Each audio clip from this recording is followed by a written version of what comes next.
Welcome you all. দেখো, এটা নির্মাণ সহায়ক পিআইকিউ সিরিজের যেটা শুরু করেছিলাম তার সেকেন্ড পার্ট, মুর্শিদাবাদ এনএস 2018-এর। তো এখানে 35-এর পরে যে কোশ্চেনগুলো 36 থেকে ডিসকাশন করব। দেখো, কোশ্চেন নাম্বার 36-এ কি বলেছে? For underwater concreting cement content as per IS code shall be at least. As per IS code underwater concreting এর ক্ষেত্রে মিনিমাম সিমেন্ট কন্টেন্ট কত হয়? এটা হচ্ছে IS 456-এ আছে, এটা হয় 350। দেখো, এটার একটু ডিটেলস দেখে নিই। আন্ডার ওয়াটার কংক্রিটিং বলতে যেটা মানে ওয়াটার লাইনের নিচে প্লেসিং যে কংক্রিট যে প্লেস করব তার প্রসেসটাকে বলা হয় আন্ডার ওয়াটার কংক্রিটিং। এর মেথডসগুলো কি কি আছে? দেখো, placing in dewatering caisson or cover dam, এটা ড্রাই প্র্যাকটিস হয়। কভার ড্যামটা ড্রাই প্র্যাকটিস, এটা কোশ্চেন আছে। দেখো, তারপর আরেকটা হতে পারে ট্রিমি মেথড হতে পারে। ট্রিমি মেথডে দেখো পিকচারটা দেখানো আছে, ট্রিমি দিয়ে আমরা যে আন্ডার ওয়াটার কংক্রিটিংটাকে করি, ট্রিমি মেথড। এটা হচ্ছে most convenient method. Tremie method underwater concreting এ মোস্ট কনভিনিয়েন্ট মেথড হচ্ছে ট্রিমি মেথড। তাছাড়া কি হতে পারে? পাম্পিং টেকনিক হতে পারে, পিনোমেটিক ভালভ মেথড হতে পারে, বাকেট প্লেসিং হতে পারে, প্লেসিং ইন ব্যাগস হতে পারে, প্রিপ্যাক কংক্রিট হতে পারে। আর হচ্ছে এর IS 456-এ যে কয়েকটা স্পেসিফিকেশন আছে খুবই ইম্পর্টেন্ট আন্ডার ওয়াটার কংক্রিটিং এর ক্ষেত্রে। তার মধ্যে হচ্ছে, দেখো প্রথমে বলে দিই, এখানে হচ্ছে আন্ডার ওয়াটার কংক্রিটিং এর ক্ষেত্রে ম্যাক্সিমাম ওয়াটার সিমেন্ট রেশিও কত হয়? 0.6। ম্যাক্সিমাম সাইজ অফ এগ্রিগেট কত হয়? 40 mm হতে পারে। মিনিমাম সিমেন্ট কন্টেন্ট যেটা এই কোশ্চেনে আছে সেটা হচ্ছে 350 কেজি পার মিটার কিউ। তাহলে আমাদের কোশ্চেন পড়েছিল মিনিমাম সিমেন্ট কন্টেন্ট। এছাড়াও এই দুটো পয়েন্ট যেটা আছে এই দুটো থেকেও কোশ্চেন আসতে পারে, যে ম্যাক্সিমাম ওয়াটার সিমেন্ট রেশিও কত হতে পারে, ম্যাক্সিমাম সাইজ অফ এগ্রিগেট কত হতে পারে। এই তিনটে ভ্যালুই বিশাল ইম্পর্টেন্ট। আন্ডার ওয়াটার কংক্রিটিং ক্ষেত্রে মোস্ট কনভিনিয়েন্ট মেথড কোনটা? ট্রিমি মেথড, সেটাও বলতে পারে। ড্রাই প্র্যাকটিস মেথড কোনটা? সেটা হচ্ছে কভার ড্যাম, এটাও জিজ্ঞাসা করতে পারে। তারপরের কোশ্চেন দেখবো 37। দেখো, earthquake force are calculated as per IS code. Earthquake force calculate করার জন্য কোন আইএস কোড ফলো করা হয় সেটাই এখানে বলেছে। এটা কোনটা হবে? 1893। এটা মনে রাখতে হবে, বিশাল ইম্পর্টেন্ট। দেখো, আমরা ইম্পর্টেন্ট কয়েকটা কোড দেখে নেব, যেমন IS 269/2015। আমরা জানতাম কি আগে হচ্ছে 33, 43, 53 তিনটে গ্রেডের জন্য আলাদা আলাদা তিনটে কোড ছিল। এখন কিন্তু 269/2015-এ তিনটের জন্যই ওপিসির পুরো কোড একসাথেই আছে। দেখো, 383/2016 এটা লেটেস্ট আপডেটেড কোড। কোর্স আর ফাইন এগ্রিগেট কংক্রিটের স্পেসিফিকেশন আছে। IS 456-এ RCC ডিজাইন আছে। IS 800-এ স্টিল ডিজাইন। 1893 আর্থকোয়েক ডিজাইন, যেটা এই কোশ্চেনে আছে। তারপরে দেখো, যদি মিক্সড ডিজাইন বলে 10262/2019। আর হচ্ছে এগ্রিগেট টেস্টের 2386, আর হচ্ছে সিমেন্ট টেস্টের 4031। এই কয়েকটা কোড দেখে রেখো, খুবই ইম্পর্টেন্ট। তারপরের কোশ্চেন দেখবো। দেখো, in G+4 building, G stands for. যদি আমরা কোনো বিল্ডিংকে G+4 দিয়ে ইন্ডিকেট করি তাহলে জি কি ডিনোট করে? জি ডিনোট করে হচ্ছে গ্রাউন্ড ফ্লোর। আর যেটা নাম্বার যেখানে 4 আছে, এই 4 নাম্বারটা কি ডিনোট করে? 4 নাম্বারটা ডিনোট করে অ্যাডিশনাল ফ্লোর। কটা অ্যাডিশনাল ফ্লোর আছে, মানে গ্রাউন্ড ফ্লোর প্লাস 4টে additional floor. G stands for ground. দেখো, এখানে বলে দিয়েছি G stands for ground floor and the number next to it represent the number of additional floor. মানে +4 যেটা আছে সেটা বিল্ডিং এর আরো 4টে অ্যাডিশনাল ফ্লোরকে ইন্ডিকেট করছে। তারপরের কোশ্চেন দেখবো। দেখো, 39, fitting that R placed at the end of soil pipes or sallage pipe to prevent the passage of foul gas from the pipe to outside is known as। বলছে, দেখো, একটা fitting provide করা হয় যেটা কি আউটসাইডের foul গ্যাসটাকে entry করতে বাধা দেয়। সেটা কি ধরনের, কি বলে সেটাকে বলে ট্র্যাপ বলে। এটা হচ্ছে ডি। দেখো, traps may be defined as fittings placed at the ends of the soil pipe or sewage pipe to prevent the passage of foul gases from the pipes from outside pipes to the outside থেকে যে foul গ্যাসটাকে আমরা restrict করি সেটা হচ্ছে ট্র্যাপের দ্বারা। This is possible because trap to enclose, দেখো ট্র্যাপটা কি করে, একটা ওয়াটার সিল মেনটেন করে। ওয়াটার সিল কোনটা, এই জলের যে এই লেয়ারটা থেকে এই এখানটা পর্যন্ত, এটা হচ্ছে ওয়াটার সিল। এই ওয়াটার সিলটাকে সবসময় মেনটেন করার জন্য কি হয়, আউটসাইডে যে গ্যাসটা ফাউল গ্যাস হয় সেটা হচ্ছে ইনসাইডে আসতে পারে না। Maintain the water seal between the pipe and the outside. তাহলে এটার অ্যান্সার হয়ে গেল ডি, ট্র্যাপ। তারপরের কোশ্চেন দেখে নেবো, দেখো the portion of structure which transfer loads to the soil is known as, কি বলছে, স্ট্রাকচারের কোন পার্ট লোডটাকে সয়েলের মধ্যে ট্রান্সফার করে, সেটা কি আমরা জানি ফাউন্ডেশন। লোডটা সয়েলে ট্রান্সফার কে করে, ফাউন্ডেশন। দেখো এটা দেখে নেবো, দেখো lowest part of structure is generally referred as, সব থেকে লোয়েস্ট পার্ট কি, ফাউন্ডেশন। আমরা জানি ফাউন্ডেশনের ফাংশন কি, to transfer of the superstructure, load of the superstructure to the soil on which it is resting. দেখো আমরা কি জানি, লোড যেটা রূপ রূপ রূপ সারফেসের লোডটা কে ক্যারি করে, রূপের স্ল্যাবের লোডটা কে করে, বিমটাকে কে করে, কালামটা লোড ট্রান্সফার করে দেয় ফাউন্ডেশনে, আর ফাউন্ডেশনটা করে সয়েলের মধ্যে। এখানে দেখতে পারবে, দেখো স্ল্যাবটা কি 1 নম্বর দেওয়া আছে, 1-এর পরে কি 2, বিম থেকে কোথায় আসবে, কালাম 3 নম্বর, 3 থেকে আসবে ফাউন্ডেশন থেকে সয়েলে ট্রান্সফার করে দেবে। দেখো তার পরের কোশ্চেনটা দেখে নেবো তাহলে, for the purpose of determining the seismic forces, India has been classified into how many zones? এখানে আছে অপশনে 3, 2, 4, 5। আমরা কি আগে জানতাম যে সিসমিক জোন 5টা জোনে ক্লাসিফাইড করা আছে। লেটেস্ট যে অ্যামেন্ডমেন্ট এসছে তার মধ্যে কি করা আছে, জোন 1 অ্যান্ড 2টাকে মার্জ করে দিয়ে সেটাকে জোন 2-র মধ্যে করে দেওয়া হয়েছে। এর প্রথম পার্টেও এটার একটা কোশ্চেন ছিল, এই পার্টেও একটা কোশ্চেন আছে। তাহলে আমরা কি জানি, 5টা থেকে এখন 4টে জোনে চলে এসছে সিসমিক জোন। তাহলে এটা হয়ে যাবে সি অ্যান্সার। দেখো সব থেকে আমরা কি দেখছি, জোন 1, জোন 2 আর জোন 1কে এখন জোন 2-তে মার্জ করে দেওয়া হয়েছে, সেটা হচ্ছে লিস্ট অ্যাক্টিভ জোন। জোন 3 সেটা হচ্ছে মডারেট সিসমিক জোন। জোন 4 যেটা আছে হাই সিসমিক জোন, আর জোন 5 হাইয়েস্ট সিসমিক জোন।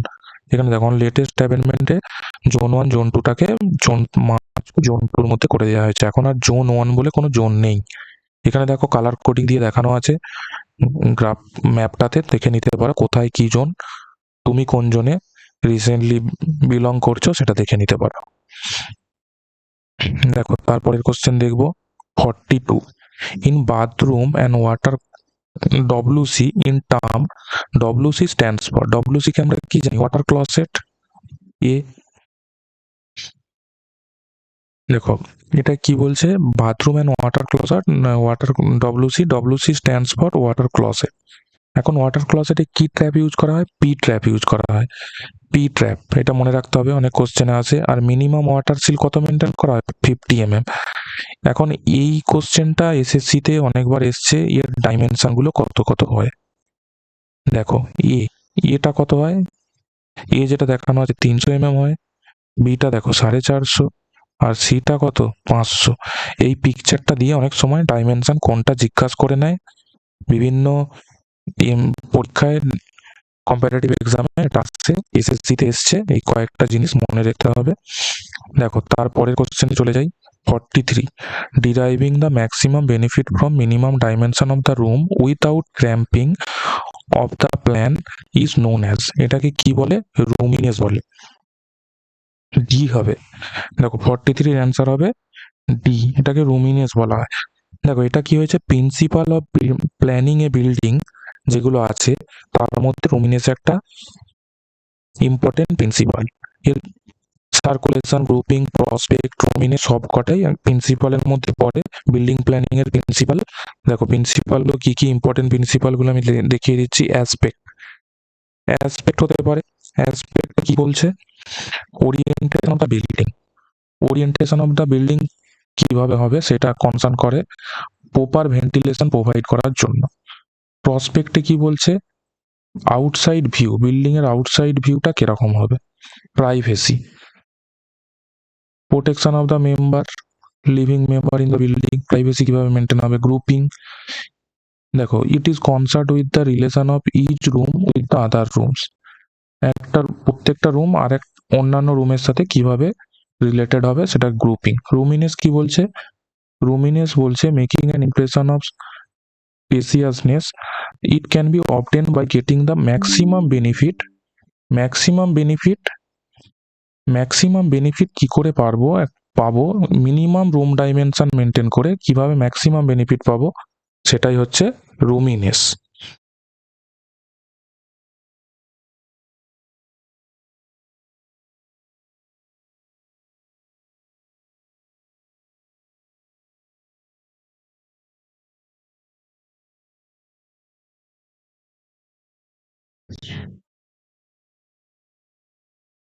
দেখো তার পরের কোশ্চেনটা দেখে নেবো। For orientation of building for orientation of building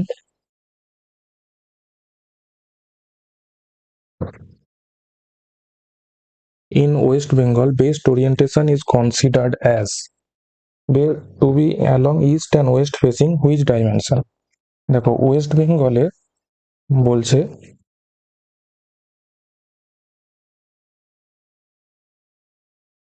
for orientation of building in West Bengal, best orientation is considered to be along east and west facing which direction? বলছে building এর orientation West বেঙ্গলের ক্ষেত্রে east West facing এ কোনটাতে best হবে? সেটা হবে দেখো south West. এটা হবে south West. The best direction for orientation is considered to be along the east and west facing south, মানে সাউথ ওয়েস্ট। দেখো তারপরের কোশ্চেনটা দেখে নেবো 45 1 kilo Pascal is equivalent to 1 kilo Pascal. 1 kilo Pascal মানে হচ্ছে 1000। 1 কিলো পাস্কাল যদি বলি সেটা সমান কি 1000 পাস্কাল, আর 1000 1 পাস্কাল মানে কত? Newton per metre square. 1 newton per metre square মানে 1000 নিউটন পার মিটার স্কয়ার। এটার অ্যান্সার হয়ে যাবে সি। দেখো তারপরের কোশ্চেনটা দেখে নেবো। The unit of kinematic viscosity. Kinematic ভিসকোসিটির ইউনিট কি হয়? যদি এসআই তে বলে তাহলে metre square per second,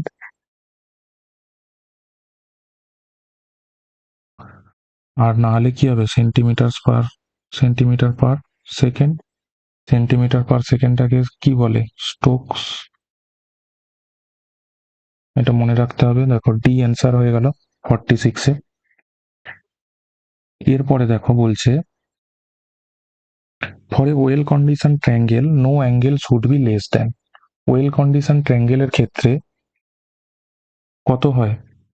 theta greater than equal to 30 degree, মানে মিনিমাম 30 ডিগ্রি হতে হবে আর ম্যাক্সিমাম 120 ডিগ্রি। 30 থেকে 120 ডিগ্রির মধ্যে হলে তাকে কি বলে? Well condition triangle.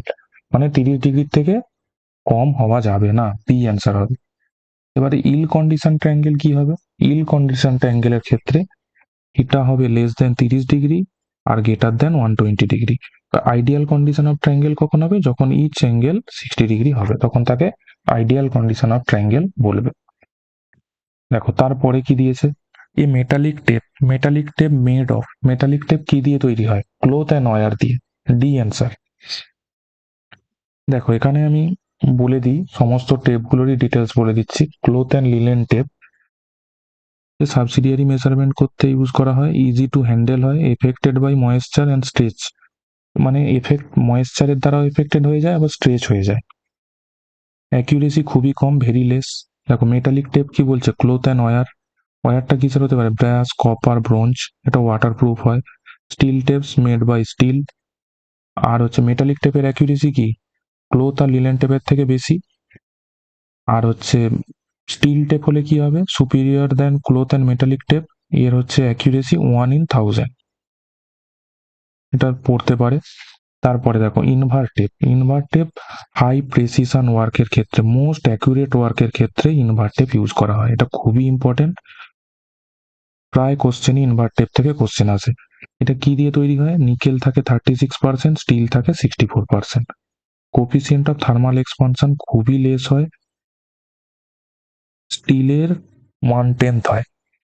Use for base line মেজারমেন্টের জন্য আমরা ইনভার্টেপ ইউজ করে থাকি। এটা খুবই ইম্পর্টেন্ট।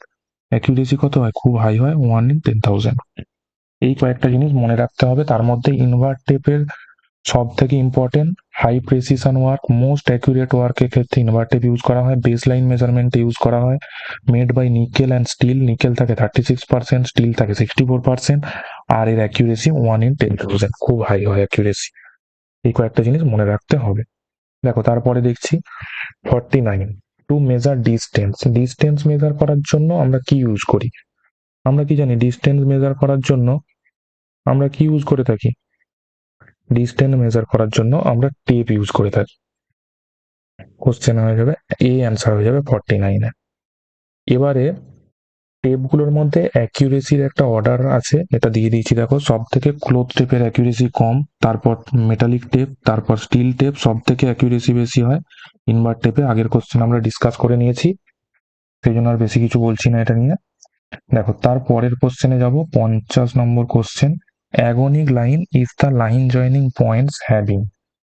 অ্যাগোনিক লাইন, অ্যাগোনিক লাইন কি হয়েছে? জিরো ম্যাগনেটিক ডিক্লাইনেশনের পয়েন্টগুলোকে যদি আমরা জয়েন করি সেইটাকে বলে অ্যাগোনিক লাইন। তাহলে হয়ে যাবে এটা এ। দেখো আর অ্যাগোনিক লাইন কি বলছে? Line joining the places of zero declination পয়েন্টগুলোকে যখন জয়েন করি তখন তাকে বলছি অ্যাগোনিক লাইন।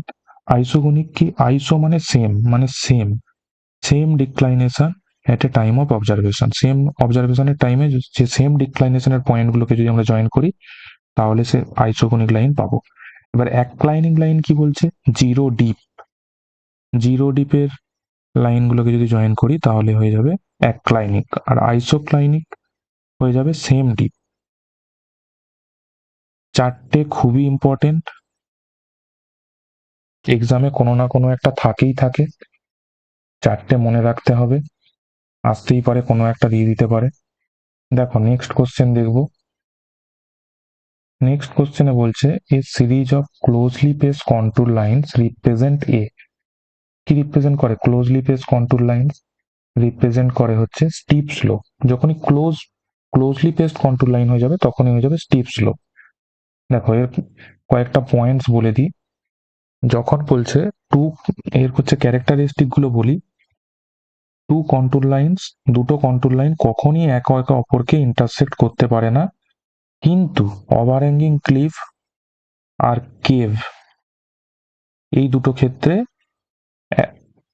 ইন্টারসেক্ট করে। এই দুটো ছাড়া কখনোই কন্ট্রোল লাইন একে অপরকে ইন্টারসেক্ট করতে পারে না। এবারে কি বলছে? যখনই কন্ট্রোল লাইন খুব very close to each other, সেটাকে কি বলে? স্টিপ স্লোপকে ইন্ডিকেট করে, মানে খুব খাড়া স্লোপ। কন্ট্রোল লাইন যখন কাছাকাছি হয়ে যাবে তখন হচ্ছে খুবই খাড়া স্লোপ রিপ্রেজেন্ট করবে। If the control line very large distance, control লাইনগুলো যদি খুবই লার্জ ডিস্টেন্সে থাকে তখন সেটা ইন্ডিকেট করবে জেন্টেল স্লোপ, মানে খুব কম স্লোপ, হালকা স্লোপ আছে গ্রাউন্ডের মধ্যে। If the closed lines have higher elevation and in the center, then it represent the hill. যদি এলিভেশন কন্ট্রোল লাইন যেরকম এরকম ভাবে আছে,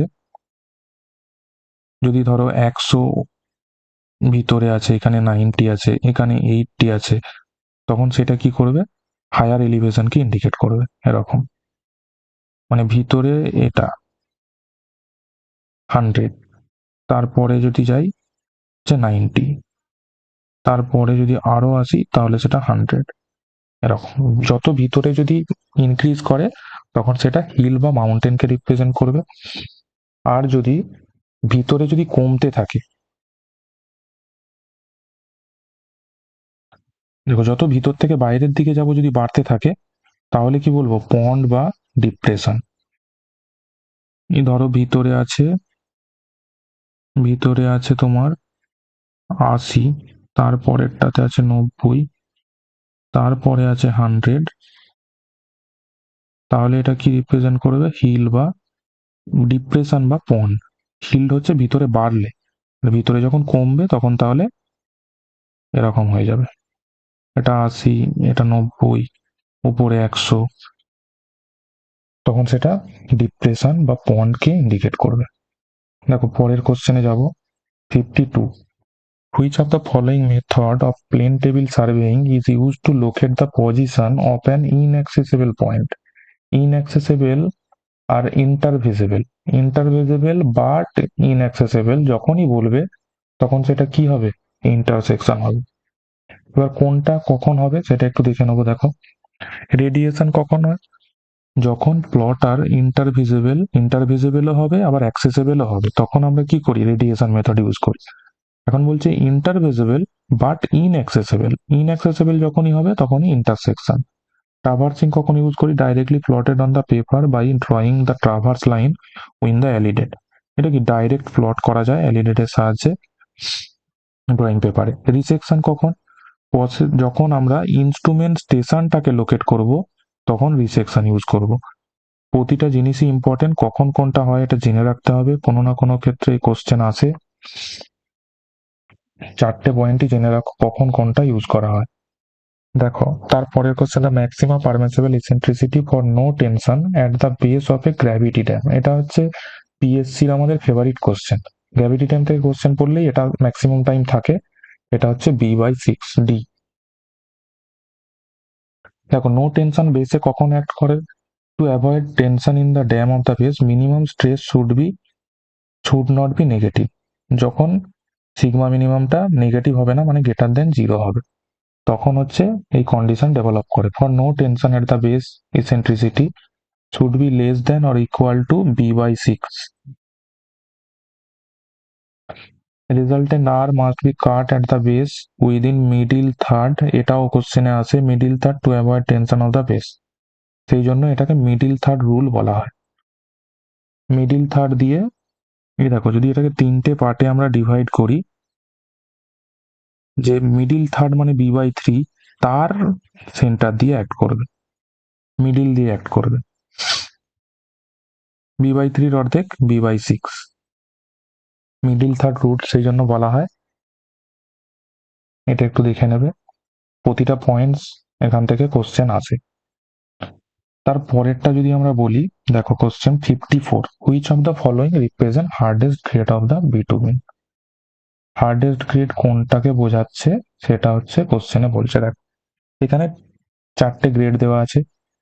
দেখো এখানে যদি আমরা এরকম ভাবে ডিনোট করি যে 30/40, তাহলে কি এটাকে বোঝায় পিনেট্রেশনটা 3 থেকে 4 mm হবে। যদি 60/70 বলি তাহলে পিনেট্রেশন 6 থেকে 7 mm, 1/10 হয় পিনেট্রেশন। তাহলে যত কম পিনেট্রেশন হবে সেটা নিশ্চয়ই হার্ড। তাহলে এখানে কি বোঝাচ্ছে, 30/40 হচ্ছে সব থেকে হার্ড।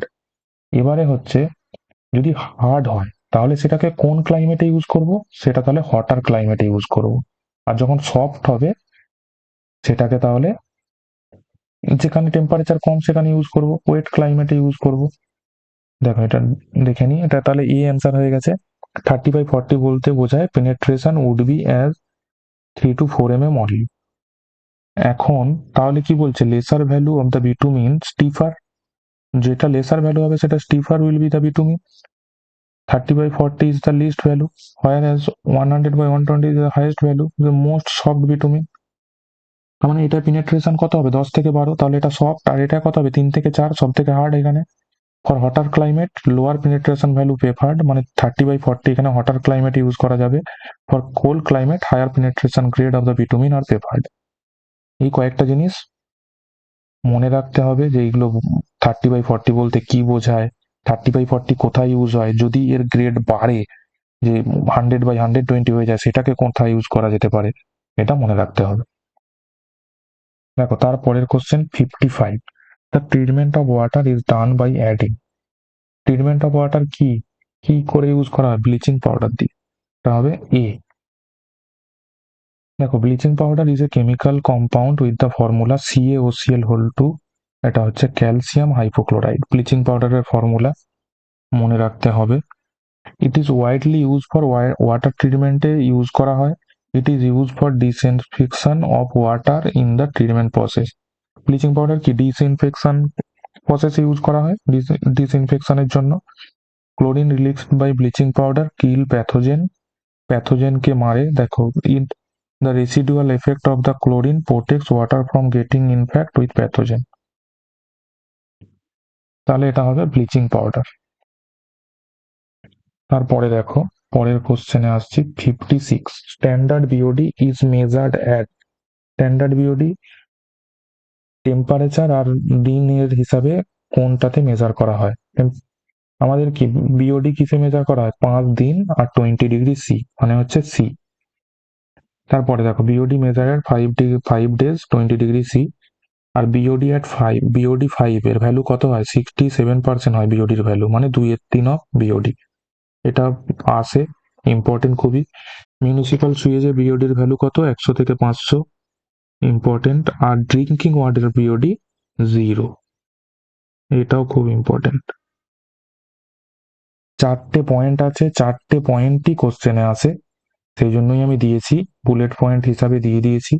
আমি এখানে ম্যাক্সিমাম চেষ্টা করেছি যে আলাদা যে কোশ্চেনগুলো আসে তার ডিটেলসগুলো দিয়ে দেওয়ার। তোমরা প্লিজ চ্যানেলটাকে সাবস্ক্রাইব করে দিও। অনেক সময় লাগে এগুলো বানাতে, অনেক সময় দিয়ে বানানো। তোমরা ফ্রি অফ টাইমে দেখতে পাচ্ছ এগুলোকে, কোনো কিছু খরচ নেই, কোনো কিছু নেই। প্লিজ সাবস্ক্রাইব করে দিও চ্যানেলটাকে। দেখো তারপরের কোশ্চেনটা দেখবো। Which of the following solid waste disposal method is ecological most acceptable? এটা অনেকবার এসছে, আমাদের পিএসসির কোশ্চেনেও এসছে। এটা কি? কম্পোস্টিং, খুবই ইম্পর্টেন্ট। কম্পোস্টিং দেখো একটা biological method for the decomposition of organic waste. This is environmentally and economically acceptable method. দেখো তারপরের কোশ্চেনে চলে যাব। Which of the following is the weakness of the bar chart? Bar চার্টের উইকনেস গুলো কি? দেখো বার চার্ট আমাদের স্মল প্রজেক্টে ইউজ করা হয়, small job. No interdeterminacy between the activity can be determined, কোনো ইন্টারডিটারমিনেন্সি অফ অ্যাক্টিভিটি থাকে না, এটা হচ্ছে উইকনেস। এ হয়ে গেল। কস্ট কন্ট্রোল অ্যাচিভ করা যায় না, can not B achieve, and optimum use of man and machineries can not be ডান, এগুলো হচ্ছে উইকনেস। দেখো লিখে দিয়েছি আমি এখানে ড্রব্যাক গুলো। কেবলমাত্র স্মল জবের জন্য ইউজ করা হয়। No interdependency between the activities can be determined, cost control করা যায় না, optimum use of man and machineries can not be done. এই 4টে পয়েন্ট মনে রাখো, এগুলো ড্রব্যাকস বার চার্টের। দেখো তারপরে কি বলছে? 59, a fully saturated soil is said to B.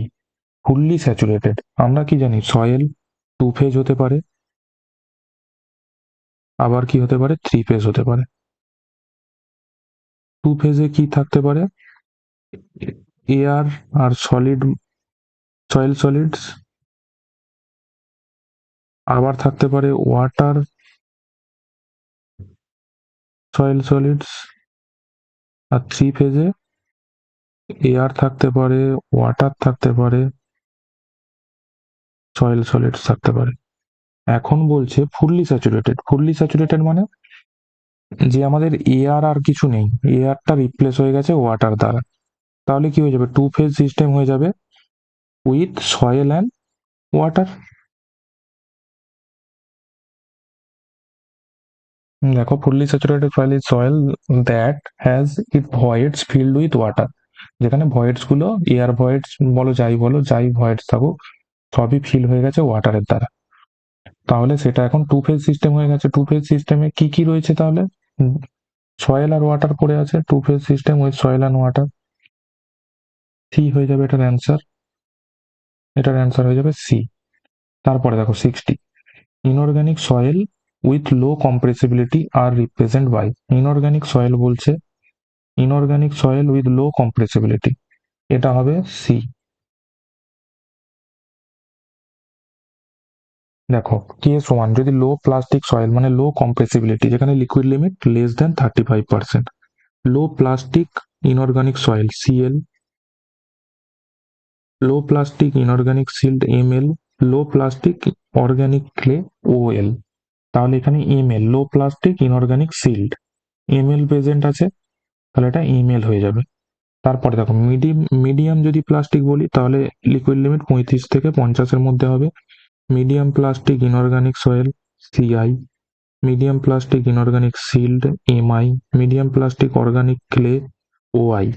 যদি হাই প্লাস্টিক সয়েল বলে তখন কি হবে? লিকুইড লিমিট গ্রেটার দেন 50% হবে, তখন হয়ে যাবে CH, high plastic inorganic soil, high plastic inorganic silt MH, OH হচ্ছে হাই প্লাস্টিক অর্গানিক ক্লে। তারপরের কোশ্চেন দেখবো, দেখো sensitivity of the soil can be defined as sensitivity of the soil কিভাবে define করে, কিভাবে দেখো, ratio of the compressive strength of unconfined undisturb soil to that the soil in a remoulded state, এটা হবে B হয়ে যাবে।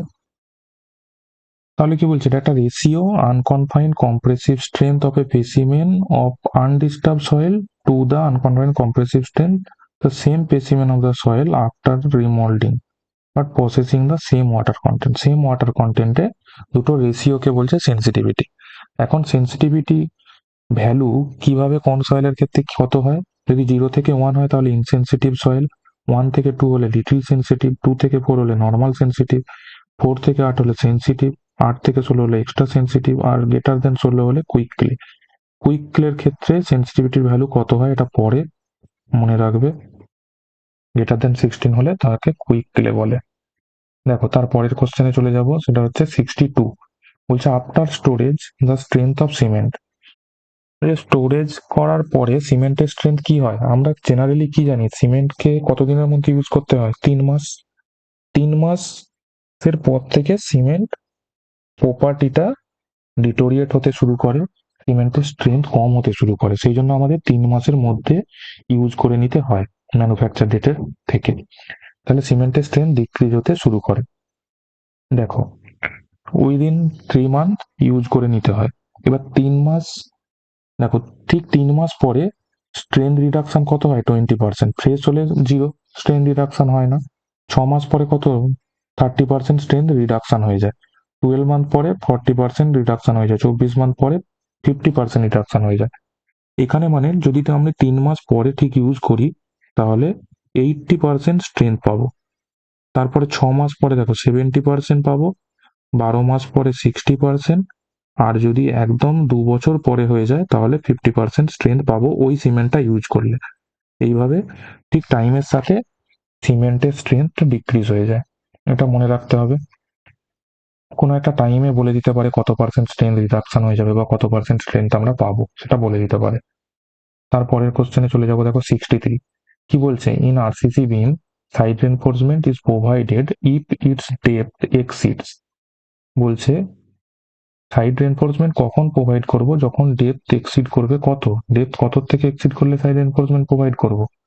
দেখো এটা হচ্ছে কন্ডিশন আছে, একটা নর্মাল কন্ডিশন, একটা টরশন হতে পারে, সাবজেক্টেড টু টরশন। যদি নর্মাল কন্ডিশনে হয় 750, এখানে যেহেতু কিছু বলেনি আমরা ধরে নেবো নর্মাল কন্ডিশনে টরশন এফেক্ট নেই, সেই জন্য 750, এটা হয়ে যাবে ডি।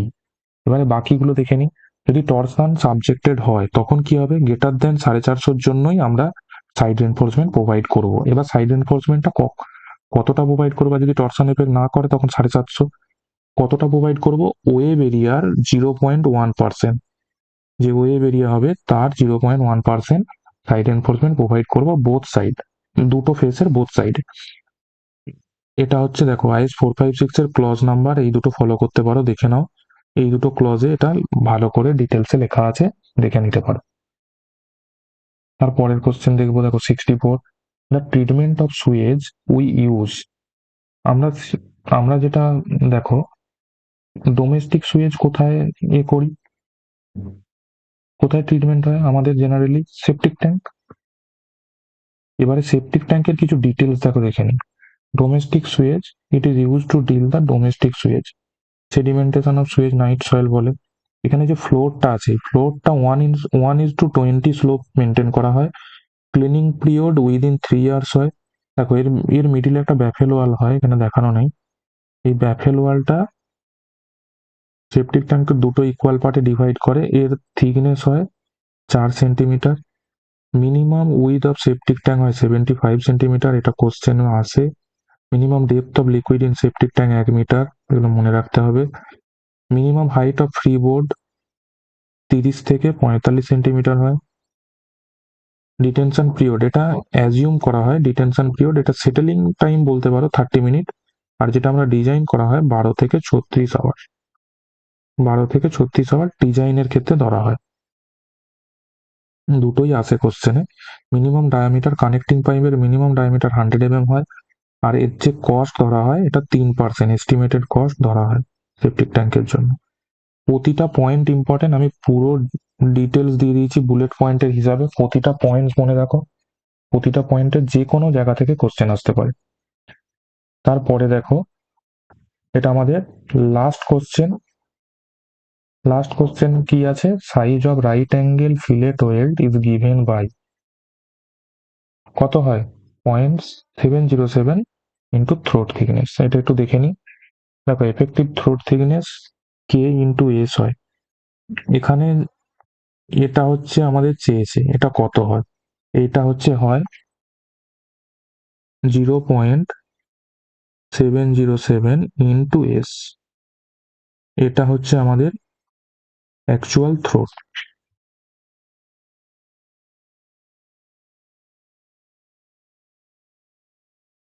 0.0707 into throat thickness. দেখো, এটা আমাদের লাস্ট কোশ্চেন ছিল। এরপরে বলে রাখি, যারা নির্মাণ সহায়কের জন্য প্রিপারেশন নিচ্ছ, তারা এই কটা বই ফলো করতে পারো। এর হার্ড কপি আমাদের থেকে অর্ডার করে নিতে পারো। এই ফোনে এই ফোন নাম্বার দেওয়া আছে, হোয়াটসঅ্যাপ বা কল করে। এমএসসির সলিউশনটা অনেকেই পড়ে নিয়েছো, অনেকেই অর্ডার করে নিয়েছো। এটা সেকেন্ড এডিশন আছে, এটা অর্ডার করতে পারো। সিভিল ইঞ্জিনিয়ারিং ওয়ান লাইনার, এখানে 4000+ কোশ্চেন আছে, ওয়ান লাইনার আছে, সাথে ইম্পর্টেন্ট টেবিল সব ইনক্লুড করা আছে। এটাও সেকেন্ড এডিশন। আর দুটো যেটা আছে আমাদের এমসিকিউ এর ওপর বেস করে, মডিউল 1 মডিউল 2 দুটোতেই 1000টা করে কোশ্চেন আছে। এগুলো এনএস এর জন্য খুবই ইম্পর্টেন্ট।